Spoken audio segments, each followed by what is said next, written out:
Guys, welcome back to American Warrior Society. Once again, my name is Rich Brown, one of the co-founders. Today with me, you may know him as Chad Ray. It's actually Chad Faulkner.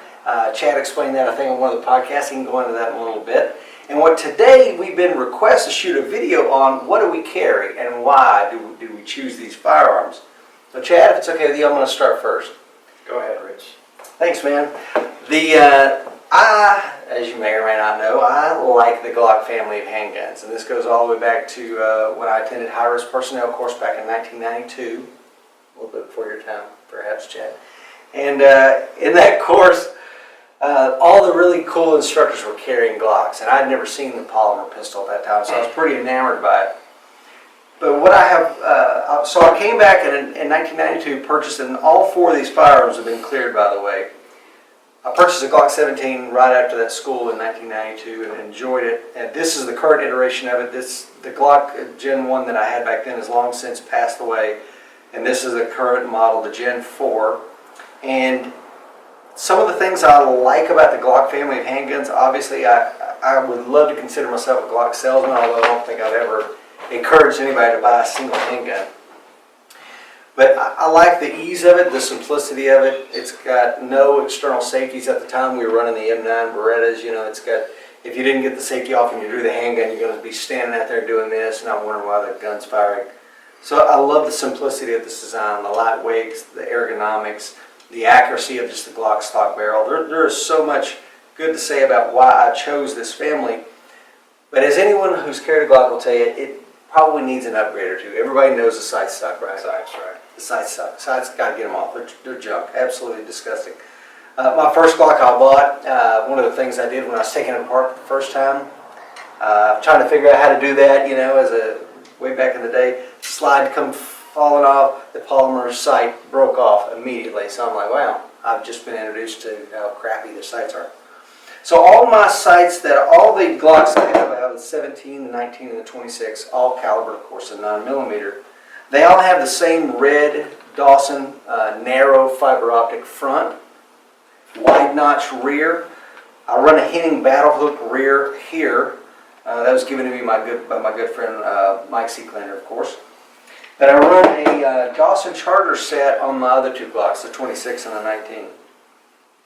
Now this Glock 17 is the one that I compete with, and it serves a dual purpose. As you'll see, I've got a TLR2 on this. That's the one that has the laser on it as well, and a grip activation switch.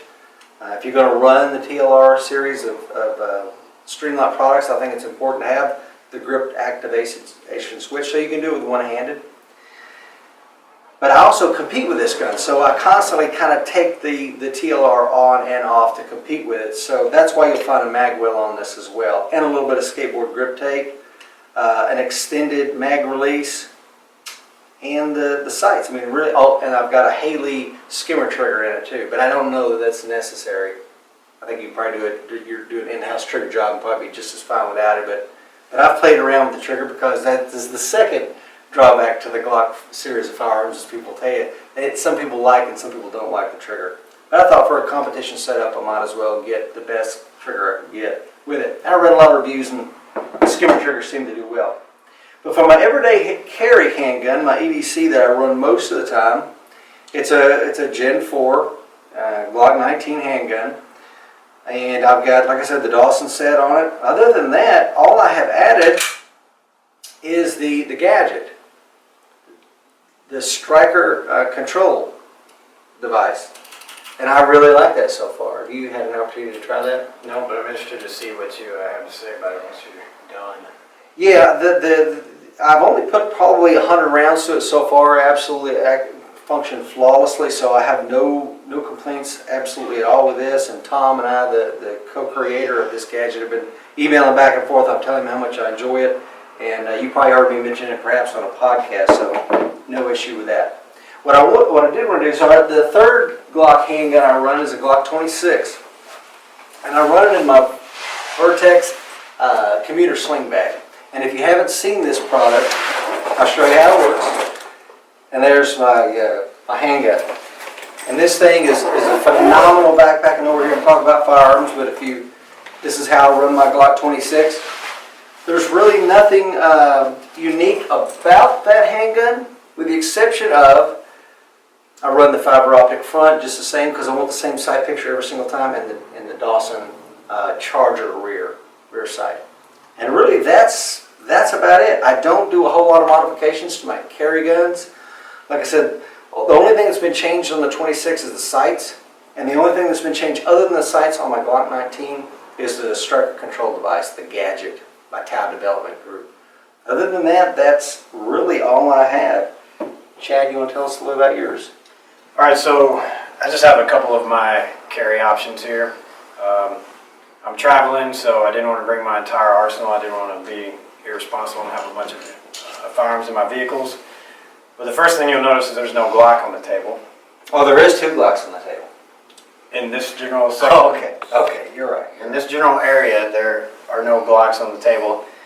I'm not opposed to Glocks, but the number one answer to the question, what should you carry, is Glock. And everybody wants to carry a Glock. And I'm not against Glock, but the other guns that I've tried just fit me a little better. And so for me, when I'm looking at guns, I like one that fits my handgun. And so this option here is the HK VP9. And the one thing I loved about this gun was how well it fit my hand. It's got the ergonomics, it's got the grip panels that you can change out side and back. So it's got options. It's already got slide serrations. It's got all the good things that people like to buy a Glock and spend money to add to. True. So while it does cost more, it does come with some of the other options. It's got an ambidextrous slide release. Now, the one thing on the HKs and the Walthers that tends to put people off is the mag release, the paddle mag release, which is right here. And quite honestly, I have no issue with that. I'll purposefully train to where I'm doing mag changes and whatnot, and I'll use this gun, and then I'll switch to something like my Shield, my Glock 19, my M&P, and it's no issue. I time myself obviously with a shot timer, and there's no difference. Some people don't like it. I do, and I don't have a problem. But the HK is just a nice handgun. It shoots very well. They are a little heavier than some carry guns, and that's what I hear some people talk about them, is they're a little heavy, but to me, heavy equals recoil mitigation. So I just really like this one. And this one I carry, obviously, I'm not the largest dude ever. No, you're not. So I carry this one more so in the winter months, when I can get away with a full size. I do have the M&P family of guns, so I have this Shield as a lighter carry, but I also have an M&P compact that I didn't bring with me, and I use that quite often as well. And one thing I'll do in the winter months also is I'll take the full-size M&P mag with the little grip extension, so I've got a full-size mag with 17 rounds to carry in the M&P compact. But warmer weathers abound, so in the warmer weather with just a t-shirt on, I tend to carry something the size of the Shield, and the Shield has been kind of my go-to for warmer weather. It's a great gun. Shoots very well. It's not very snappy for a small gun. The magazines, I don't have them up here, but you've got a magazine that sits flush and then one with a little extension, so it fits the hand well. The sights on both these guns I've left the same. This one has some night sights, some HD night sights on it, which are great. Are those aftermarket sights? Those aren't aftermarket, those are factory. Okay. And these sights are stock as well. Other than Glocks, I don't really change out sights much. I do have an M&P full size that I've changed the sights out on to a fiber optic front and a black rear. But for the most part, I just run stock sights. I do like some of the options out there with the big dots and whatnot for a defense gun. But this just works. Stock sights just work for me.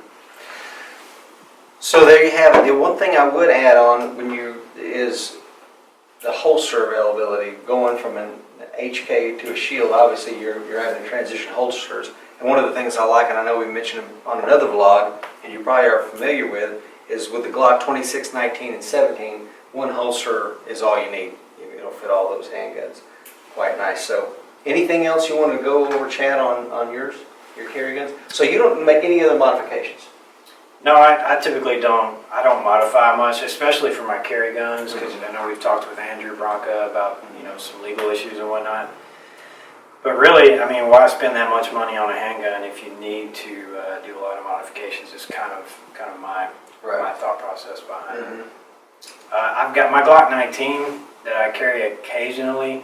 Has a magwell, but it's the Raven Concealment Systems magwell, which is very minimalist. But other than that, I don't have, and the sights on the Glock, but other than that, I don't have any ones. And just that's a good point that he brings up. This doesn't really matter what size magwell is, but the reason I got this particular one because it was IDPA legal, and I didn't want to have any issue with that at a match. Anything else, Chad, that you want to cover today? No, I believe that's it as far as carrying. All right. Well, guys and gals, thank you again for joining us here on this video segment. We covered why we carry and what we carry. And again, my name is Rich Brown, and the fight's coming. Are you ready?